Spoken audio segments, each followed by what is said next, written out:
Assalamualaikum warahmatullahi wabarakatuh. Perkenalkan, nama saya Melisa Dinda Putri dengan NIM akhir 125 dari PGSD 4C dan saya perwakilan dari kelompok 2. Di sini saya akan menjelaskan atau mempresentasikan hasil diskusi infografis teman-teman semuanya tentang fikih air, fikih lingkungan, dan juga fikih bencana. Yang pertama saya akan menjelaskan dari permasalahan kelompok 1 atau dari fikih air. Di sini mereka mengangkat permasalahan krisis air bersih yang terjadi di Kabupaten Probolinggo. Dan mereka menyebutkan bahwa krisis air bersih ini terjadi karena beberapa faktor seperti menurunnya curah hujan, berkurangnya volume sumber air, dan belum optimalnya fungsi infrastruktur yang memadai. Nah, dari hal tersebut mereka pun juga memberikan data sekitar 10 jiwa atau 3.000 kakak terdampak krisis air bersih. Nah, dari permasalahan itu, pemerintah pun sudah memberikan kontribusi untuk menjadi solusinya yang seperti memberikan 13 tandon dan 37 jerigen serta kurang lebih 116.000 liter air bersih telah didistribusikan kepada masyarakat yang terdampak. Dan dari hal itu, solusi yang telah diberikan oleh kelompok 1 yang pertama itu adalah seperti menanam banyak pohon di sekitar kawasan rawan kekeringan.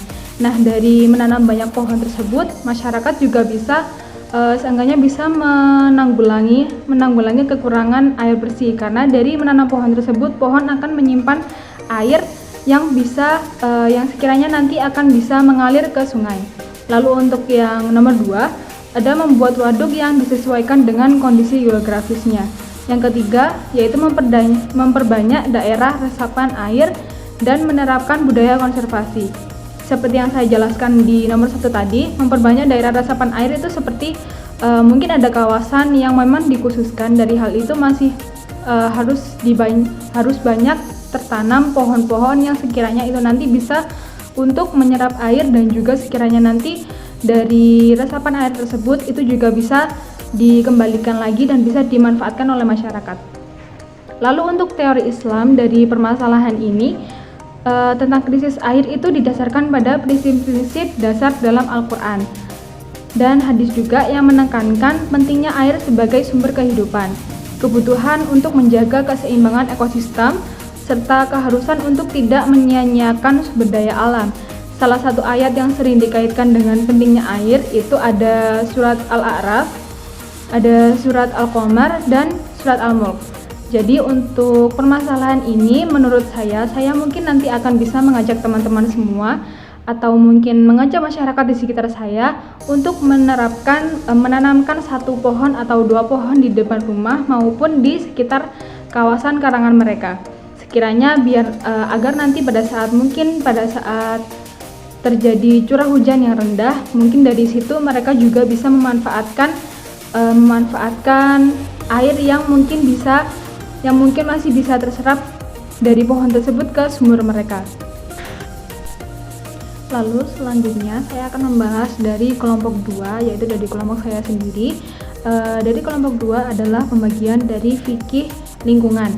Nah, dari fikih lingkungan ini kami mengangkat permasalahan pencemaran air Sungai Citarum di Jawa Barat. Nah, dari sungai ini adalah salah satu sungai yang terpanjang di Pulau Jawa dan memiliki peran yang sangat penting bagi masyarakat juga, apalagi masyarakat sekitar daerah dari sungai tersebut. Tapi dari Sungai Citarum ini mengalami pencemaran yang serius akibat dari limbah industri, domestik, lalu ada peternakan dan juga pertanian. Nah, dari hal itu terdapat dari data permasalahan tersebut terdapat 4 zonasi pencemaran air. 4 zonasi itu ada agak tercemar, terus ada krisis tercemar, lalu sangat tercemar, dan juga tercemar berat. Nah, dari 4 zonasi ini ada beberapa wilayah yang mungkin memang sangat tercemar, dan dari beberapa wilayah yang sangat tercemar tersebut di data tersebut dijelaskan bahwa memang dari wilayah tersebut masih kurang sekali wilayah penyerapan air, dan juga wilayah yang wilayahnya itu penuh dengan penuh dengan kawasan penduduk. Jadi dari permasalahan yang mungkin wilayahnya itu pencemarannya sangat berat, itu di data tersebut dijelaskan bahwa wilayah tersebut sangat penuh dengan kawasan penduduk. Beda lagi dengan yang mungkin tercemarnya masih sedikit. Nah, dari zona yang agak tercemar itu masih banyak juga kawasan-kawasan yang masih menjadi kebun, sawah ataupun lahan-lahan kosong. Jadi dari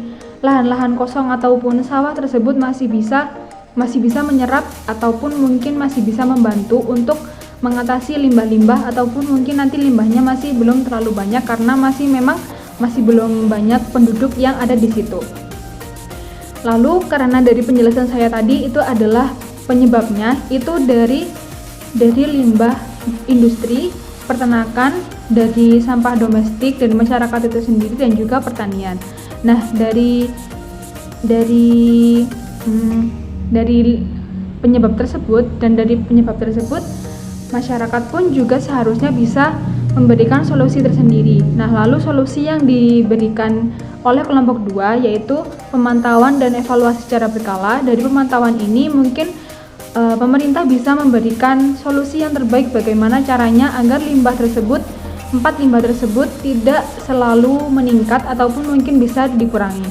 Lalu untuk kolaborasi antar pihak, dari kolaborasi antar pihak ini pun mereka bisa memberikan edukasi, mereka memberikan bagaimana cara untuk mengolah limbah dengan baik. Lalu ada teknologi pengolahan limbah, lalu ada infrastruktur sanitasi dan edukasi pada masyarakat, lalu ada juga restorasi ekosistem sungai.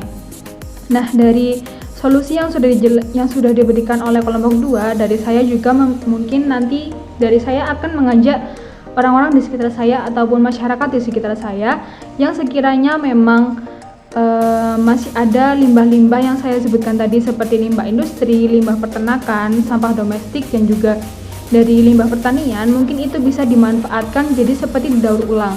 Mungkin dari permasalahan limbah peternakan dan juga sampah domestik. Dari peternakan dan juga sampah domestik mungkin kalau itu dari sepengetahuan saya itu masih bisa dijadikan atau masih bisa didaur ulang menjadi pupuk organik, yang dari pupuk organik itu pun sangat memiliki manfaat yang sangat baik untuk tumbuhan di pertanian tersebut. Nah, dari pertanian tersebut utamanya masalah mereka adalah dengan menggunakan pupuk kimia yang memiliki zat-zat yang berbahaya. Jadi dari limbah tersebut mereka akan selalu meningkat. Jadi dari solusi saya mungkin saya akan mengajak mungkin dari para petani untuk bisa mengolah atau mendaur ulang sampah-sampah domestik dan juga sampah-sampah dari peternakan bisa dijadikan pupuk organik, yang apabila pupuk organik tersebut digunakan juga pada petani, hasil dari tumbuhan mereka pun akan lebih sehat. Terus hasil dari tumbuhan mereka pun akan lebih bisa gampang untuk dikonsumsi oleh masyarakat semua, karena memang zat kimia dari tumbuhan tersebut tidak terlalu banyak seperti itu. Lalu untuk dalil kauliyah dan dalil kauniyah dari kelompok 2, dari dalil kauliyah itu kelompok 2 mengangkat dari surat At-Thaha. Lalu untuk dalil kauniyah mengangkat dari surat Al-Imran. Lalu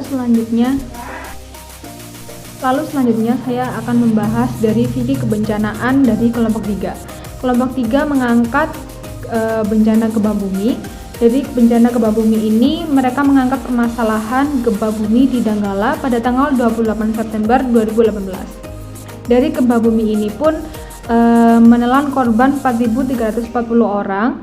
Lalu dari presentase fikih kebencanaan yang dari kelompok 3 sajikan, itu ternyata ada beberapa bencana yang memang terjadi di Indonesia maupun di bumi ini. Contohnya ada seperti banjir, tanah longsor, tsunami, dari gempa bumi tadi, dan lain-lain.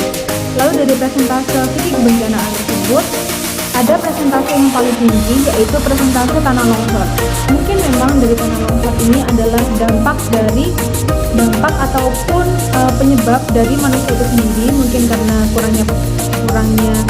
kurangnya penyerapan air, ataupun mungkin dari memang lereng-lereng yang sering digali ataupun mungkin lereng-lereng yang memang tidak dirawat dengan baik, yang menyebabkan pada saat lereng-lereng tersebut memang terlalu banyak menimpa barang ataupun menimpa sesuatu hal, itu akan terjadi tanah longsor. Dan tanah longsor itu juga menyebabkan dampak yang banyak kepada masyarakat itu sendiri. Lalu ada beberapa solusi dari permasalahan siklus bencanaan, ataupun mungkin dari solusi yang dimaksud adalah solusi dari gempa bumi itu sendiri, seperti memahami penyebab terjadinya bencana, lalu ada bantuan kemanusiaan, yang ketiga ada kerjasama dan solidaritas, selanjutnya ada edukasi dan persiapan, lalu ada doa dan tawakal, lalu penyelenggaraan ibadah, lalu ada pengaturan hukum dan juga konseling dan hubungan psikolog. Nah, dari saya sendiri mungkin ada masukan kepada kelompok 3 ataupun mungkin dari permasalahan tersebut, karena memang yang diangkat adalah gempa bumi, mungkin bisa diangkat bencana yang lain, dan mungkin bisa pembahasan lebih ke bencana itu sendiri, karena memang kalau dari sisi kebencanaan memang ada beberapa bencana yang memang itu terjadi karena ulah manusia itu sendiri, dan juga ada beberapa bencana seperti gempa bumi, setahu saya itu memang penyebabnya dari pergerakan lempeng bumi ataupun dari pergerakan bumi itu sendiri. Namun mungkin memang jikalau ada yang bisa ditanyakan, mungkin bisa nanti langsung ditanyakan kepada saya akan membuka sesi tanya jawab di kolom komentar YouTube saya. Silakan untuk teman-teman yang bersedia untuk bertanya kepada saya, silakan langsung bertanya, dan insya Allah akan saya jawab dengan cepat dan dengan tepat. Lalu untuk dalil dari kelompok 3 itu ada surat Al-Syura. Nah, dari surat Al-Syura ini artinya, dan apa saja musibah yang menimpa kamu maka adalah disebabkan oleh perbuatan tanganmu, dan Allah memaafkan sebagian besar dari kesalahan-kesalahanmu. Nah, dari dalil ini pun seperti yang saya jelaskan tadi, bahwa memang ada beberapa bencana ataupun mungkin beberapa bencana yang lain itu memang dari permasalahan manusia itu sendiri, dari kesalahan manusia itu. Jadi memang